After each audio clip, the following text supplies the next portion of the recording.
Today I want to just briefly riff and talk about agent prompting. This is my 2 cents on how I've gotten more reliable results. It usually just relies on really good prompting and really clear language. So I kind of want to show you guys how I structure some of my prompts, and I'm going to use this litmus test agent right here as a way to demonstrate that. He is a sub-agent in a much broader system where basically he will analyze incoming tasks that are assigned to a construction project, and it will verify that the details about that task are accurate and they make sense to certain scheduling rules and crew availability rules. Let me break down exactly how I was able to get it pretty reliable and thinking clearly with my prompt.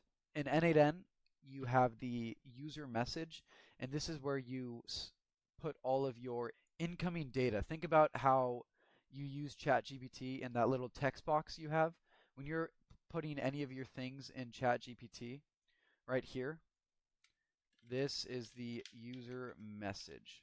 So this is exactly what this little box is here. So every time you will fire off a query or call an API, the user message is kind of the context of the data that agent's going to get, as well as the system message, which is, if you use chat at all, you can see over here, let's say you had a project section, your system message is much more like your instructions section. So it just tells exactly the agent the context of the data, what it needs to do with that data, how it needs to output it, and what other steps it needs to take and follow.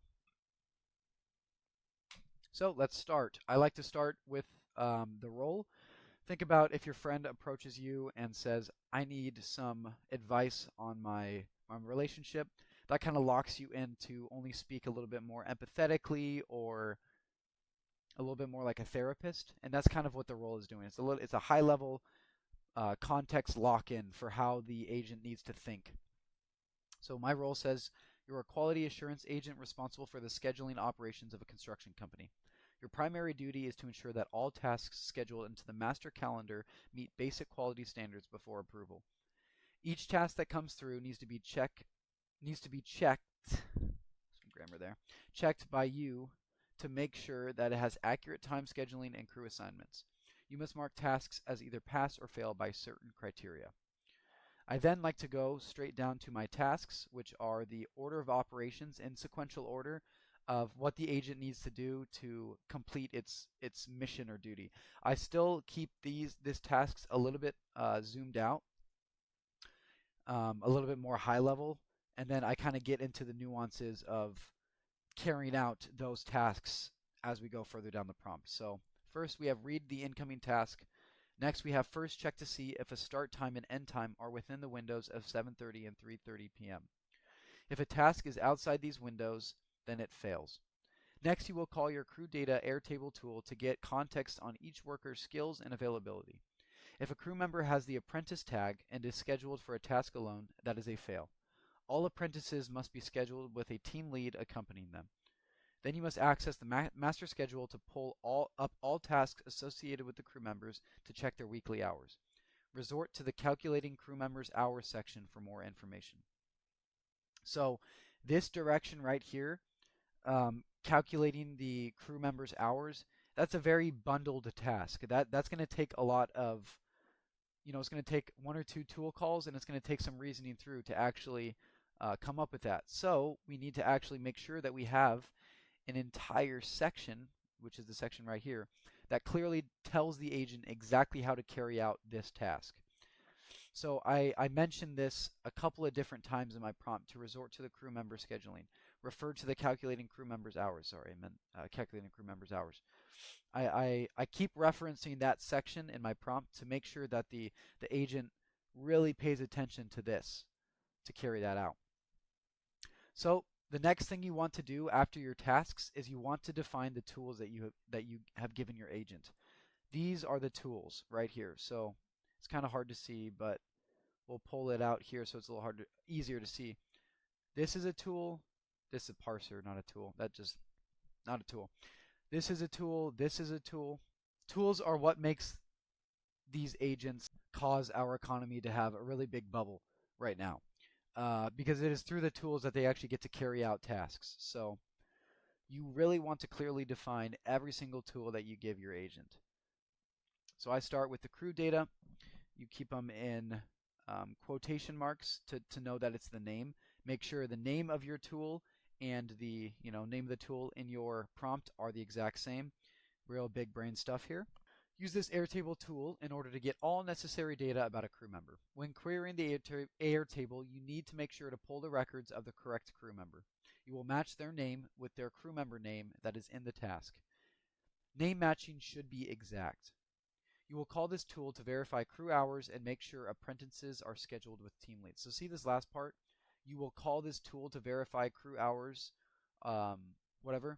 So you need to give the context of when this agent should call the tool. So it starts out with the definition of the tool, what it does, and then is paramount that you say, when do you call it? So you want to add that to the section. And then we have the get master schedule. Use this tool in order to get more context on the master schedule. I give some context on what the actual master schedule is. Is a place for the end user to keep track of ongoing projects. You will call this tool in order to help calculate weekly hours for crew members. There again, I give it context on exactly why it should be even calling this tool. Man hours calculator. So this is just a calculator tool, literally. LLMs are not, I mean, they're fine with math, but they're a little bit more prone to error. So in order to get around that, I give it a calculator to use instead of just having to reason about it in its own head. Yeah, so here's again, refer to the calculating crew member hours section in the prompt to understand how to use this tool better.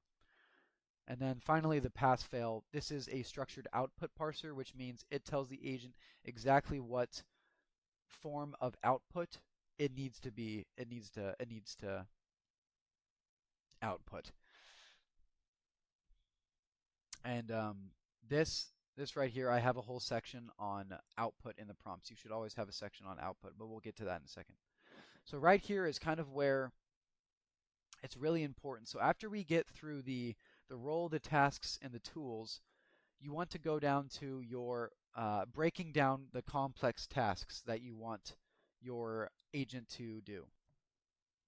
So getting the agent to actually calculate out crew member hours for a week, it's a little bit easy for us to understand how to do it, but when you really think about it, like what are the things that the agent needs to do in order to accomplish this? Well, it needs to understand while looking at a master schedule, it needs to figure out the week block in and of itself. So if a task comes in and it's scheduled for Wednesday, well, the agent can't just look at that, one day with the 4-hour task. It needs to reason that it needs to make a window block. So from Wednesday, it needs to push it back to Monday and then find the Friday of that week and then locate all of the different tasks that are associated with that crew member's name and then calculate all of those hours together to finally come back with, okay, this guy is or is not scheduled for more than 40 hours this week. So yeah, that's a pretty hard thing to do. So if I just said calculate the crew members' tasks for a week out, it's going to fail. It's going to probably hallucinate some answers and it's not going to do the right thing. This section instructs you exactly how to go about calculating and verifying a crew member's weekly scheduled hours. The explanation behind this is we are trying to calculate the weekly hours for each crew member and ensure that scheduling them in a task will not put them over 40 hours. Let me say a week again there, just because. So first you should call your get master schedule tool. Notice how I put the quotations there, and search for all tasks that are correlated to the crew member that is specified in that task. So find all the tasks that are associated with a crew member. Next, you must locate the start of the week of that task. For example, if the task is scheduled on a Tuesday on the 2nd of June, you must find all tasks starting from Monday the 1st of June till Friday the 5th of June. And notice how I say here, for example. For example, if a task has 3 different crew members assigned to it, you should individually calculate the hours for each of the 3 crew. So I have a whole section in it that's for examples right here. And that's these are specifically for output formats. But when it comes to really anything, any task you want to give these agents, like giving them examples of correct use cases or not correct use cases. It's like giving anybody that you're talking to an example of what you want, like what a good output would be. It just grounds their reasoning so much easier and so much better. So yeah, and then five, I can't.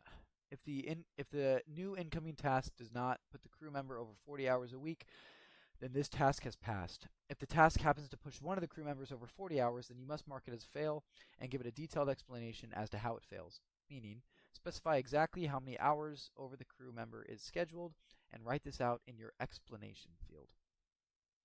So, another point is when you're prompting, congruence is key. And that means making sure your names are all the same, which, like for example, when I first started, instead of saying explanation field, I had it say fail reason, which was different than, right down here, the explanation field. So you want congruence, because if there's not congruence, then that leaves room for the agent to reason about how to basically take that prompt. And you want all of the agent's reasoning power to be on carrying out the task. It wants to be reasoning about calculating crew members' hours, and not reasoning about understanding what you want it to do. And pass conditions. So here's an entire section about what it means if a task passes. So I'll say a task needs to be marked as pass if it satisfies the following conditions. Task needs to start. The task start time is not scheduled before 7:30 a.m. The task end time is not scheduled after 3:30 p.m. If a crew members assigned to the tasks, if the crew members assigned to the tasks are marked as apprenticed, if crew members assigned to the task who are marked as apprentices are scheduled with at least one team lead within the same task. If each crew member assigned to the task has a weekly hour calculation less than or equal to 40 hours, refer to the calculating crew members hour section and the prompt to carry out this calculation. And then the fail conditions are just an exact inverse of this, but you still want to clearly define it just for less chance of screwing up. And then finally we have the output format. I always like to keep this at the bottom. The output must be valid JSON. This is very important. I'm not somebody who, like I said, I'm not a techie guy, but basically any of the output, if it needs to output data in a certain format for you to carry on to another part of the workflow, you need to say valid JSON. And the output must be valid JSON. Keep that. And then result as a string value, and then must be either pass or fail. Explanation as a string value as well. Clearly explaining why the task passed or failed, referencing with conditions were met or violated. And here is the output format right here, and here are the examples. Another note for the output format section: if you're using a structured output parser, which is a tool that tells it how to output, you need to make sure the output format here in the prompt and the output format in the structured output parser are the exact same. I've had a lot of times where the agent would fail because it would have a slightly different output format in the prompt than what the structured output parser was telling it. So make sure those two are the same. And yeah, after that, you pretty much have a pretty well working prompt. So rock on.